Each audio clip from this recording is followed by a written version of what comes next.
اتنا پوری رہے گی. اب دیکھیے تقدیر کے مسئلے میں سب سے اہم جو چیز ہم سمجھتے ہیں اٹل، وہ موت ہے. اور موت واقعی اٹل ہے. اٹل اس معنوں میں کہ اس سے فرار ممکن نہیں ہے کہ کوئی انسان یہ کہے کہ میں نے مرنا نہیں ہے، یہ نہیں ہو سکتا. اس نے بالآخر مرنا ہے. وہ 60 سال پر نہیں مرے گا تو 100 سال پر مرنا تو ہے اس نے. اس لیے موت تو اٹل ہے. لیکن اللہ کی اس تقدیر میں جس سے موت کے حوالے سے ہے، اس میں اللہ نے تبدیلی فرما دی. یعنی بے شمار ہمارے عمل، بے شمار ہماری اچھائیاں جب ہم دوسروں کے ساتھ کر رہے ہوتے ہیں تو اس کے بدلے میں اللہ تعالیٰ ہماری تقدیر میں لکھی ہوئی جو ہمارے لیے مشکلات ہوتی ہیں ان کو ٹال رہے ہوتے ہیں. اور علامہ صاحب ہم کہہ سکتے ہیں کہ اللہ تعالیٰ کی ذات چونکہ ہر چیز پر قادر ہے، اس لیے تقدیر کو وہ بدل بھی سکتی ہے، اور ہمیں اپنے اعمال کو بہتر سے بہترین کی طرف بھاگتا لے کے جانا چاہیے، اور ہاتھ سے ہاتھ دھرے نہیں بیٹھ جانا چاہیے کہ جناب صاحب کچھ تقدیر میں ہے اور ایسا ہی ہوگا. علامہ صاحب بہت شکریہ آپ کا کہ آپ نے اس پروگرام میں ہماری رہنمائی فرمائی. ہم اس پروگرام میں کچھ ای میل بھی شامل کرنے کی کوشش کرتے ہیں، اور آج کے اس پروگرام میں بھی کچھ ای میلز ہیں. آئیے چلتے ہیں ان کی طرف اور دیکھتے ہیں کہ ہمارے مہربان ہمیں کیا کہتے ہیں. جی علامہ صاحب، یہ ای میل ہمیں بھجوائی ہے محمد نعیم شہزاد ہیں واہ کینٹ سے. یہ کہتے ہیں کہ ڈیئر علامہ صاحب السلام علیکم، your program is very informative and particular. The program on Islam and Shan Makkah was very best. There we all family members are weeping due to beautiful wording on Shan Makkah and Medina.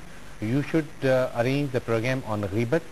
This is my first letter in any program. Please include. Thanks. بہت شکریہ آپ کا محمد نعیم شہزاد آپ کا کہ آپ نے ہمیں واقعات سے یہ ای میل بھیجا. غیبت پر ہم انشاءاللہ ایک پروگرام ضرور کریں گے، ہم نے نوٹ کر لیا ہے.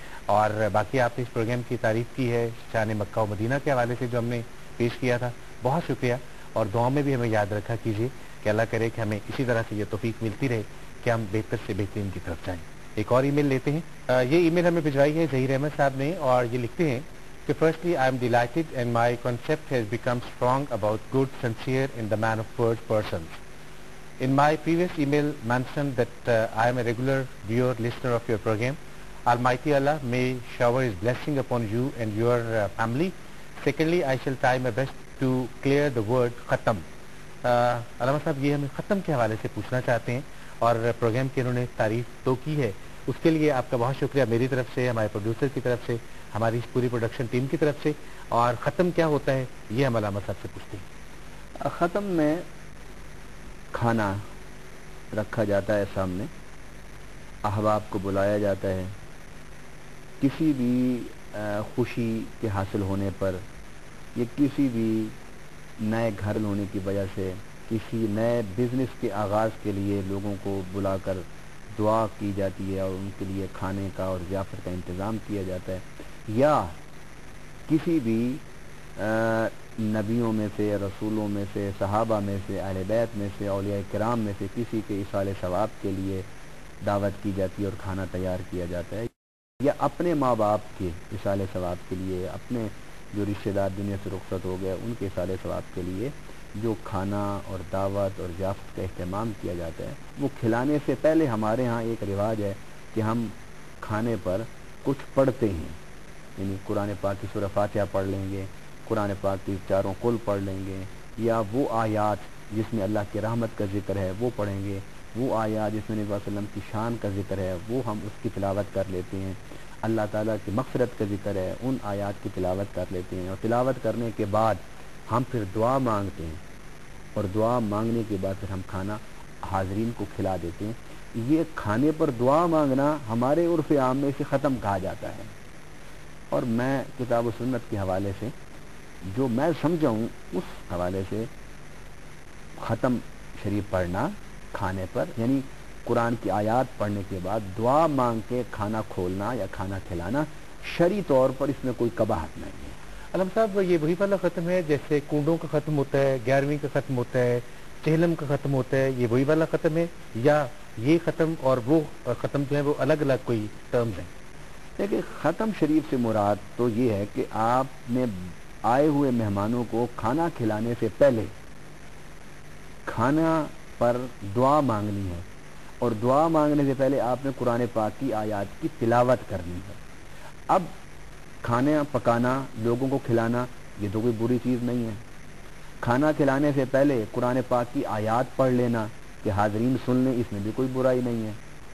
کھانا کھلانے سے پہلے آیات پڑھنے کے بعد ہاتھ اٹھا کے دعا مانگ لینا، اس میں بھی کوئی برائی نہیں ہے۔ یہ جو ختم شریف کے جو اجزاء ہیں، جو ارکان ہیں یا جو شکل ہے ختم شریف کی، اس میں کوئی عمل خلاف سنت نہیں ہے۔ نہ کھانا پکانا خلاف سنت ہے، نہ مہمانوں کو بلانا خلاف شریعت ہے، اور نہ قرآن کی آیات پڑھنا خلاف شرع ہے، اور نہ دعا مانگنا خلاف شرع ہے۔ جب ان میں سے کوئی چیز بھی خلاف شرع نہیں ہے تو ہم اسے خلاف شرع تو نہیں کہہ سکتے نا۔ اچھا علامہ صاحب، آپ نے فرمایا کہ ایصال ثواب کے لیے بھی ختم جو ہے وہ پڑھایا جاتا ہے یا ختم پڑھا جاتا ہے۔ بات یہ ہے کہ بعض جگہوں پہ بعض گھروں میں اتنی غربت ہوتی ہے تو کیا وہ ادھار مانگ کر یا قرض لے کر اس کو ایصال ثواب کے لیے ختم دلوانا یہ مناسب ہے؟ دیکھیے، ایصال ثواب یہ تو آپ کے اعزاء اقارب جو دنیا چھوڑ گئے ان کا آپ پر قرض ہے۔ میں اپنے ماں باپ کو اب کوئی اچھا سوٹ، اچھی خوراک، اچھی چارپائی، اچھا گھر، اچھی سواری تو نہیں دے سکتا۔ ان کے احسانات اور جو انہوں نے مجھے پالا اس کا صلہ میں کس طرح دوں؟ اور وہ صلہ یہی ہے نا کہ میں ان کے لیے ہاتھ اٹھا کے کچھ پڑھ کے ان کو بخش دوں، ایصال ثواب کر دوں۔ تو آپ کی دنیا سے گئے ہوئے والدین، رشتہ دار، اعزاء اقارب کا آپ پر قرض ہے کہ آپ ان کے لیے دعائے مغفرت اور ایصال ثواب کریں۔ ایک تو یہ بات ہے۔ دوسرا یہ ہے کہ ایصال ثواب کے مختلف طریقے ہیں کہ آپ کے پاس وقت ہے تو آپ قرآن پاک کی آیات پڑھ کے ایصال ثواب کر دیں، آپ درود شریف پڑھ کے ایصال ثواب کر دیں۔ اگر آپ کے پاس پیسے ہیں، آپ کے پاس مالی استطاعت ہے تو آپ مسجد بنا کے ایصال ثواب کر دیں، آپ مدرسہ بنا کر ایصال ثواب کر دیں، سکول بنا دیں ایصال ثواب کے لیے، ہسپتال بنا دیں آپ ایصال ثواب کے لیے، آپ سبیل لگا دیں ایصال ثواب کے لیے۔